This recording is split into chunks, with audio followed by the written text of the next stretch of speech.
അമേരിക്കയുമായി ആണവ ചർച്ചകൾ തുടരാം എന്ന് ഇറാൻ വിദേശകാര്യ സഹമന്ത്രി മജീദ് തഖ്ത് റവഞ്ചി ഇക്കാര്യം അറിയിച്ചിട്ടുണ്ട്.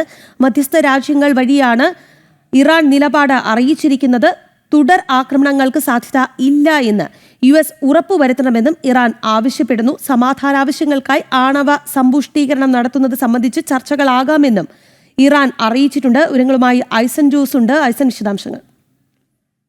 തീർച്ചയായും വൻതോതിലൊരു ആക്രമണം നടന്നതിന്, ഇറാന്റെ നേരെയുള്ള വൻതോതിലുള്ള ഒരു ആക്രമണം അമേരിക്കയുടെ ഭാഗത്തു നിന്ന് നടന്നതിന് പിന്നാലെയാണ് ഈ ഒരു നിലപാട് ഇപ്പോൾ ഇറാൻ വിദേശകാര്യ സഹമന്ത്രിയുടെ ഭാഗത്തു നിന്നുണ്ടായിരിക്കുന്നത്. വിദേശകാര്യ സഹമന്ത്രി അറിയിച്ചിരിക്കുന്നത് ചർച്ചകൾ തുടരാമെന്നൊരു നിലപാടാണ്. അതായത് അമേരിക്കയുമായി നിർത്തിവെച്ച ചർച്ചകൾ തുടരാമെന്നൊരു നിലപാടാണ്.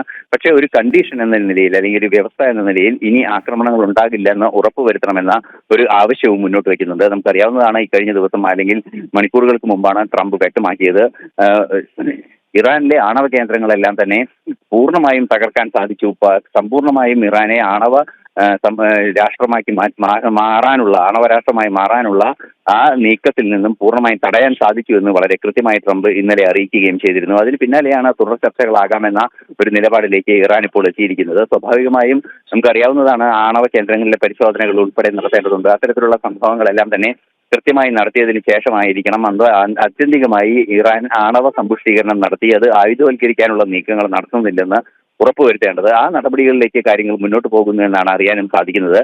ഇപ്പോൾ ഈ മധ്യസ്ഥ ചർച്ചകൾ വഴി ഈ പ്രശ്നം പരിഹരിക്കാൻ തയ്യാറാണ് എന്ന നിലപാട് ഇറാന്റെ വിദേശകാര്യ സഹമന്ത്രിയുടെ ഭാഗത്തു നിന്ന് ഔദ്യോഗികമായി തന്നെ ഉണ്ടായിരിക്കുകയാണ്.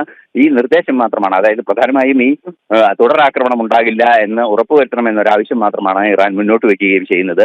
മാത്രമല്ല, സമാധാന ആവശ്യങ്ങൾക്കായി ആണവ സമ്പുഷ്ടീകരണം നടത്തുന്നത് സംബന്ധിച്ച് വിശദമായ ചർച്ചകൾ നടത്താൻ തയ്യാറാണ് എന്ന നിലപാടും ഇറാൻ അറിയിക്കുന്നുണ്ട്. തീർച്ചയായും നമുക്കറിയാവുന്നതാണ്, അതിശക്തമായ ഒരു ആക്രമണം ഇസ്രയേലിന്റെ ഭാഗത്തു നിന്നും, അതുപോലെ തന്നെ ഒറ്റ ദിവസം കൊണ്ടുള്ള അതിശക്തമായ ഒരു ആക്രമണം ഇറാന്റെ ആണവ കേന്ദ്രങ്ങളിൽ അമേരിക്ക കൂടി നടത്തിയതിന് പിന്നാലെ പൂർണ്ണമായും തകർന്ന ഒരു പ്രതിരോധ സംവിധാനമായി മാറിയിരിക്കുകയാണ് ഇറാൻ. അതുകൊണ്ട് തന്നെ ആ പ്രതിരോധ സംവിധാനം തകർന്നതിന്റെ അടിസ്ഥാനത്തിൽ വീണ്ടും കൃത്യമായ ഒരു സുരക്ഷ ഉറപ്പാക്കുന്നതിന്റെ ഭാഗമായുള്ള നടപടിക്രമങ്ങളുടെ ഭാഗമായാണ് ഇറാൻ വിദേശകാര്യ സഹമന്ത്രിയുടെ നിലപാട് എന്നും നിരീക്ഷിക്കപ്പെടുന്നുണ്ട്. മധ്യസ്ഥ രാജ്യങ്ങൾ ഇക്കാര്യത്തിൽ കാര്യമായ ഇടപെടൽ നടത്തുമെന്ന സൂചനകളും പുറത്തുവരുന്നുണ്ട്.